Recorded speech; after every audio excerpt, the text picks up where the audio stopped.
السلام علیکم ورحمۃ اللہ وبرکاتہ نحمدہ ونصلی علی رسولہ الکریم اما بعد فاعوذ باللہ من الشیطان الرجیم بسم اللہ الرحمن الرحیم وقل رب ادخلنی مدخل صدق واخرجنی مخرج صدق واجعل لی من لدنک سلطانا نصیرا صدق اللہ العظیم۔ ایک ہنگامہ محشر ہو تو اس کو بھولو، ایک ہنگامہ محشر ہو تو اس کو بھولو، سینکڑوں باتوں کا رہ کے خیال آتا ہے۔ محترم و مکرم قابل احترام تمام ہی ناظرین کرام، آج یہ بندے ناچیز آزادی ہند کے متعلق ایک اہم داستان کو لے کر اس وقت آپ حضرات کے سامنے حاضر ہوا ہے۔ What is the great achievement of the Muslim in India is freedom struggle, کہ ہندوستان کی جنگ آزادی میں مسلمانوں نے وہ کون سے بڑے بڑے کارنامے انجام دیے ہیں۔ آج ان کارناموں کو پشے پشت ڈال دیا گیا ہے، پسے پشت ڈال دیا گیا ہے، ان کارناموں کو بالکل ختم کر دیا گیا ہے۔ ہماری ہسٹری سے بھی، ہمارے اسکول سلیبس سے بھی، سب جگہوں سے ان کارناموں کو ختم کر دیا گیا ہے۔ بندے ناچیز ان کارناموں کو لے کر کے اس وقت حاضر ہوا ہے آپ حضرات کے سامنے۔ میں آپ حضرات کو بتاؤں کہ 1600 عیسوی کے اندر جب ایسٹ انڈیا کمپنی، جو انگریزوں کی برطانوی کمپنی تھی، جو ہندوستان کے اندر شروع ہوئی، اور انگریزوں نے اس کو اس لیے شروع کیا تھا تاکہ وہ ہندوستان کا جو مال ہے یا ہندوستان کے اندر پائے جانے والی جو چیزیں ہیں وہ ان کے ملک کے اندر اس کو لے جا کر زیادہ دام کے اندر بیچ سکے، اور اس کمپنی کے کھولنے کی ان کو اجازت بھی ہندوستان میں دے دی گئی۔ اس وقت کے بادشاہ نے انگریزوں کی اجازت دے دی، لیکن انگریزوں نے کئی دنوں تک اس کمپنی کی شاخیں بھی ہندوستان کے اندر پھیلا دی، اور ہر ریاست میں اس کمپنی کی شاخیں پھیلنے لگی۔ جب انگریز ہندوستانی لوگوں سے واقف ہوئے تو ان کے دل کے اندر آیا کہ ہم کیوں نہ ہندوستانی لوگوں پر حکومت کریں، اور انہوں نے آہستہ آہستہ کر کے ہندوستانی لوگوں کی جو پراپرٹی تھی وہ اپنے نام سے کر دی۔ ہندوستان اس وقت سونے کی چڑیا کے نام سے مشہور تھا۔ ہندوستان کے اندر جتنا سونا پایا جاتا تھا، انگریز اس سونے کو اپنے ملک کے اندر ٹرانسفر کرنے لگے۔ پھر آہستہ آہستہ کر کے اتنی پاور انہوں نے ہمارے اس ملک ہندوستان میں جمائی کہ خود دہلی جو ہندوستان کا دارالحکومت اس وقت تھا اور آج بھی ہے، دارالحکومت پہنچے۔ وہاں پر شاہ ظفر پورے ہندوستان کے اوپر دہلی سے حکومت کر رہے تھے۔ انگریز دہلی پہنچے اور وہاں سے شاہ ظفر کو اپنی کرسی سے اتارا، اور لال قلعے کے اوپر سے ہندوستانی جو مغلیہ سلطنت کا پرچم لہرا رہا تھا، انگریزوں نے اس پرچم کو نکال کر وہاں پر برطانوی استعمار کا یونین جیک لہرا دیا۔ پھر اس کے بعد ہندوستانی لوگوں کے اوپر انگریزوں نے ظلم کرنا شروع کیا، ان کو اپنا غلام بنانا شروع کیا، طرح طرح کے ظلم لوگوں کے اوپر ڈھانے شروع کیے۔ اس لیے لوگوں کے اوپر ظلم کرنے لگے تاکہ ان لوگوں کے دلوں کے اندر کہیں آزادی کی آگ نہ بھڑک اٹھے، یہ لوگ ہمارے ہی انڈر میں رہے اور ہم ان کے مالک بن کر رہے، اور یہ لوگ غلامانہ زندگی بسر کرتے رہے۔ اس لیے ہندوستانی لوگوں پر ظلم کرنا شروع کیے۔ اس وقت سب سے پہلے حیدر علی شاہ اور ان کے بیٹے ٹیپو سلطان رحمۃ اللہ علیہ نے انگریزوں کے خلاف آواز بلند کی تھی۔ ان کے خلاف انہوں نے اس طریقے سے راکٹس تیار کیے تھے اور توپیں تیار کی جو لوہے کی بنی ہوئی تھی، اور انگریزوں کے خلاف ان کو استعمال کیا۔ پھر اس کے بعد جو مسلمان ہندوستان کے اندر زندگی بسر کر رہے تھے،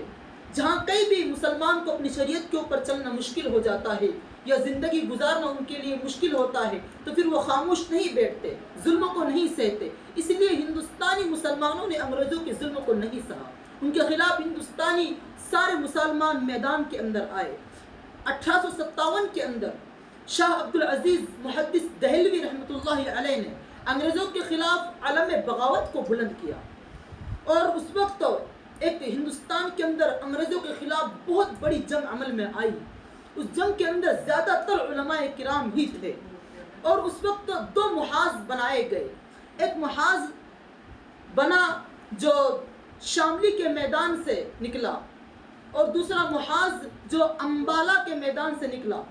امبالہ کے میدان میں جو قیادت دی گئی تھی وہ مولانا جعفر تھانسری کو دی گئی، اور شاملی کے میدان میں قیادت دی گئی تھی وہ حاجی امداد اللہ مہاجر مکی کو دی گئی، اور ان دونوں نے ان دونوں محاذ کو لے کر چلے اور انگریزوں کے خلاف لڑے۔ لیکن اللہ کا کرنا ہی یوں تھا کہ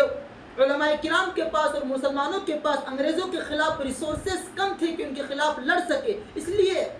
اس میدان کے اندر، اس جنگ کے اندر مسلمانوں کو اور ہندوستانیوں کو ہار ہو گئی۔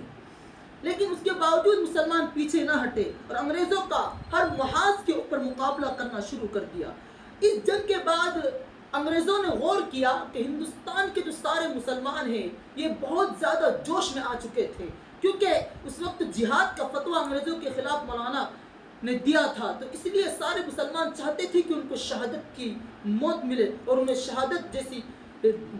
شہادت ان کو ملے۔ انگریزوں نے جو ہندوستان کے ان کے قریبی تھے ان کو اپنے ساتھ جمع کیا اور ان سے مشورہ کیا کہ کس طریقے سے ہم ہندوستان کے اوپر قبضہ کر سکتے، کیونکہ سارے مسلمان اس وقت ہمارے خلاف میدان میں آ چکے ہیں۔ تو جو ہندوستانی اس وقت جو خود ہندوستان کے دشمن تھے اور انگریزوں کے دوست بنے ہوئے تھے، انہوں نے یہ مشورہ انگریزوں کو دیا کہ تم جب تک مسلمانوں کو ختم نہیں کر سکتے، جب تک تم مسلمانوں کو ختم نہیں کرتے، اس وقت تک تم ہندوستان کے اندر اپنی حکومت صحیح طریقے سے قائم نہیں کر سکتے۔ جب انگریزوں نے اس بات پر غور کیا تو کہا کہ ہمیں 2 سال کے اندر ہندوستان کے سارے مسلمانوں کو بالکل ہی ختم کرنا ہوگا۔ پھر کیا تھا، انگریزوں نے مسلمانوں کے خلاف ظلم کرنا شروع کیا، جہاں پر ان کو مسلمان نظر آتا اس کو گولی سے مار دیتے یا کسی بھی طرح سے ختم کر دیتے۔ دہلی کے سارے چوراہوں کے اوپر پھانسی کے پھندے لٹکا دیے گئے۔ جب کوئی ٹوپی والا یا مولانا کپڑے والا نظر آتا اس کو فوراً پکڑتے اور پھانسی کے پھندے پر لٹکا دیتے۔ اس وقت تو انہوں نے مسلمانوں کو کمزور کرنے کے لیے 3 لاکھ قرآن کریم کے نسخوں کو جلا دیا جو اس وقت ہاتھ سے لکھے جاتے تھے، اور یہ سب اس لیے کر رہے تھے کہ مسلمانوں کے دلوں میں انگریزوں کا ڈر آ جائے اور وہ انگریزوں کے خلاف میدان میں نہ آئے، انگریزوں سے ڈرنے لگے۔ لیکن مسلمانوں نے بہت ہمت سے کام لیا اور انگریزوں کے خلاف لڑتے رہے۔ پھر اس وقت مولانا محمود مدنی جو اس وقت شیخ الہند تھے، شیخ الہند حضرت مولانا محمود مدنی نے تمام مسلمانوں کے لیے یہ اعلان کیا کہ اگر کوئی انگریزوں کی فوج میں بھرتی ہوگا تو اس کے لیے حرام ہے، اور انگریزوں کے خلاف اگر لڑیں گا تو اس کو شہادت کی موت ملے گی۔ اور زیادہ مسلمانوں کے اندر شہادت کا جذبہ اٹھا اور مسلمان میدان میں آئے۔ انگریزوں نے طرح طرح کے ظلم اس وقت مسلمانوں پر ڈھائے، کبھی کسی مسلمان کو پکڑتے اور اس کو ہاتھی کے اوپر بٹھا دیتے اور ہاتھی کو اس درخت کے نیچے لے کر جاتے جس درخت کے اوپر پھانسی کا پھندا لٹکا ہوا ہوتا، اس پھانسی کے پھندے کے پاس گلے اس رسی کو مسلمان کے گلے میں ڈال دیتے اور ہاتھی کو آگے ہکال دیتے۔ پھر مسلمانوں کے آنکھیں باہر نکل آتی، ان کی زبان باہر نکل آتی اور وہ وہیں پر مر جاتے۔ اس طریقے کے طرح طرح کے ظلم مسلمانوں کے اوپر ڈھانے لگے۔ کبھی کسی مسلمان کو پکڑتے اس کو توپ کے دہانے کے اوپر لاتے اور توپ کو اپنی پوری پاور کے ساتھ چھوڑ دیتے، اس مسلمان کے ٹکڑے ٹکڑے ریزے ریزے اور ذرے ذرے ہو جاتے اور پورے دور جا کر پنک جاتے، دور جا کر پھیل جاتے۔ اس طریقے کے ظلم مسلمانوں کے اوپر ڈھائے۔ حضرت مولانا محمود مدنی ان کو جیل کے اندر ڈال دیا گیا، ان کے ساتھ ان کے شاگرد شیخ الاسلام حضرت مولانا حسین احمد مدنی کو بھی جیل کے اندر ڈال دیا گیا۔ جب حضرت مولانا کا جنازہ اٹھایا گیا اس وقت جب لوگوں نے ان کو غسل دینے کے لیے لٹایا تو لوگ حیران ہو گئے، حیرت زدہ ہو گئے۔ انہوں نے جو مانجرا مولانا کے جسم کے اوپر دیکھا، جب ان کے شاگردوں کو بلایا اور ان سے پوچھا کہ یہ کیا مانجرا ہے، اس طریقے سے مولانا کا جسم سارا کے سارا کالا ہو چکا ہے، پوری پیچھے کی سائٹ کے اندر کالے دھبے لگے ہوئے تھے۔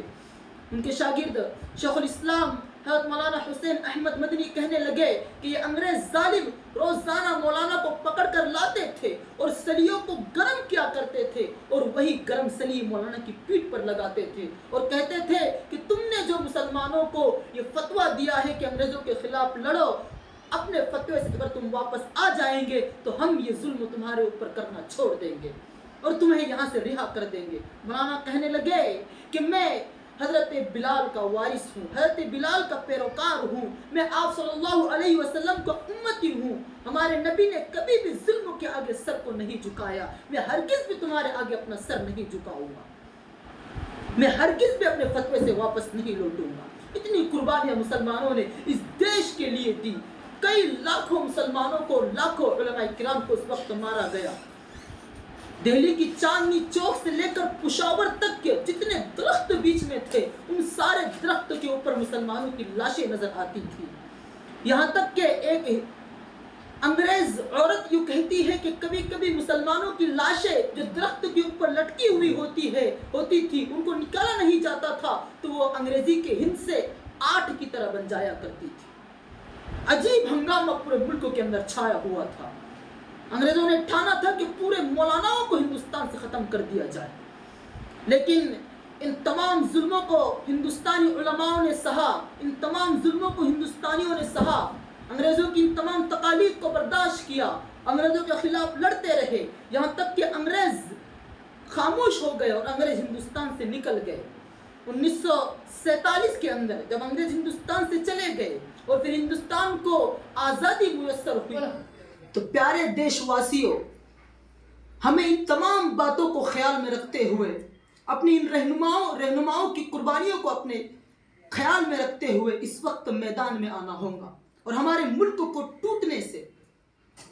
اس وقت ہمیں بچانا ہوگا، کیونکہ لگیں گی آگ تو ہر ایک آئے گا اس کی زد میں، اگر لگیں گی آگ ملک میں تو ہر ایک آئے گا اس کی زد میں، کیونکہ یہاں صرف ہمارا ہی گھر تھوڑی ہے۔